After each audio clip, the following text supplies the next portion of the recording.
नमस्कार, शारदास किचनमध्ये आपले स्वागत आहे। पावसाळा सुरू झाला की आपल्याला काहीतरी गरमागरम खावंसं वाटते आणि मुसळधार पावसामध्ये असे कुरकुरीत भजी खायला मिळाले तर काहीतरी मज्जाच वेगळी असते। तर आज आपण कुरकुरीत बटाटा भजी कशी करायची हे बघणार आहोत। चला तर मग रेसिपीला सुरुवात करूया। 2 वाट्या बेसन पीठ, 3 मध्यम आकाराचे बटाटे साल काढून किसून पाण्यामध्ये ठेवले आहे जेणेकरून बटाटे काळे पडणार नाही। अर्धी वाटी कोथिंबीर स्वच्छ धुवून बारीक कापून घेतला आहे। 1 मोठ्या आकाराचा कांदा पातळ बारीक कापून घेतला आहे। 5-6 हिरव्या मिरच्या, 5-6 लसूणच्या कड्या आणि जिरं बारीक ठेचून घेतला आहे। अर्धा चमचा ओवा, चवीनुसार मीठ, पाव चमचा हळद। बटाट्याचा किस 2-3 पाण्याने स्वच्छ धुवून बाउलमध्ये काढून घेतलेला आहे। पूर्ण पाणी निथळून घ्यायचं। कांदा पण त्यामध्येच टाकून द्यायचा आणि आपण जे लसूण, जिरं आणि मिरच्या ठेचलेल्या आहेत त्या पण त्यामध्ये टाकून घ्यायच्या। आता आपण बारीक चिरलेला कोथिंबीर घालूया। कोथिंबीर थोडा जास्त टाकायचा म्हणजे भजी खाताना छान लागतात। बेसन पीठ थोडं टाकायचं आहे। आपल्याला जेवढं लागेल तेवढं बेसन पीठ टाकून घ्यायचं आहे। एकदाच पूर्ण बेसन पीठ टाकायचं नाही। हातावर चोळून घेतला होता मी ओवा, तो पण घालूया।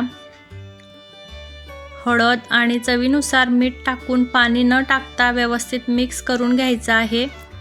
बटाट्याचा किस पाण्यामध्ये ठेवला होता त्यामुळे पाणी टाकायची गरज पडत नाही।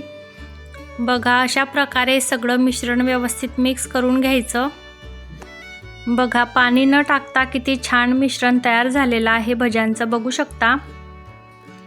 जास्त घट्टही करायचं नाही आणि जास्त पातळही करायचं नाही। अशाच प्रकारे मिश्रण तयार करायचं भज्यांचं। तेल तापायला ठेवलं होतं, तेल पण तापलं आहे। आपण भजी तळून घेऊया। तेल तापून घ्यायचं आणि मीडियम फ्लेमवर आपल्याला भजी तळायची आहे जेणेकरून भजी आतपर्यंत कुरकुरीत होतील। जेवढे भजी कढईमध्ये मावतील तेवढे टाकून घ्यायचे। भजी तळताना केव्हाही झपतं तेल घ्यायचं म्हणजे भजी तेलकट होत नाही। बघा, एक साईडने भजी तळून झालेले आहे। आपण दुसऱ्या साईडने पण ब्राऊन कलर येईपर्यंत भजी तळून घेऊया। बघा, ब्राऊन कलर येईपर्यंत भजी तळून घेतलेले आहे।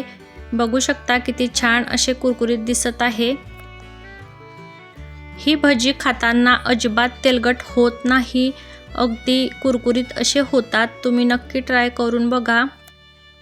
आपण दुसरीही बॅच अशीच तळून घेऊया भज्यांची। मी आधी थोडे मोठे भजे टाकले होते, आता छोटे टाकून बघते आहे।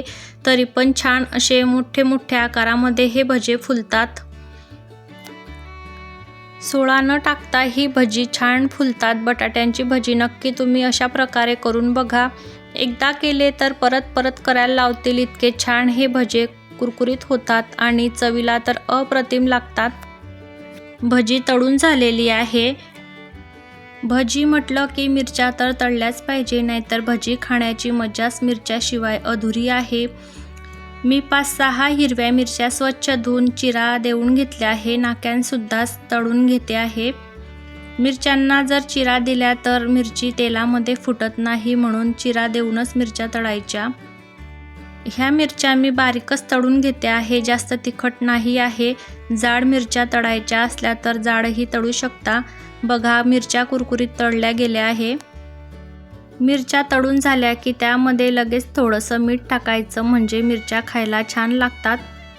तयार आहे कुरकुरीत बटाटा भजी खाण्यासाठी। बघू शकता किती छान असे कुरकुरीत बटाटा भजी झालेली आहे। मग कशी वाटली तुम्हाला बटाटा भज्यांची कुरकुरीत रेसिपी? तुम्हाला जर रेसिपी आवडली असेल तर चॅनलला लाईक करा, शेअर करा आणि जे चॅनलवर नवीन असतील, अजून सबस्क्राईब केलं नसेल त्यांनी सबस्क्राईब पण करून घ्या। तुमच्या नातेवाईकांना किंवा मैत्रिणींना पण शेअर करा जेणेकरून त्यांनाही अशाच चमचमीत रेसिपी बघायला मिळतील। भेटूया अशाच एका नवीन रेसिपीसोबत पुढच्या व्हिडिओमध्ये। तोपर्यंत धन्यवाद।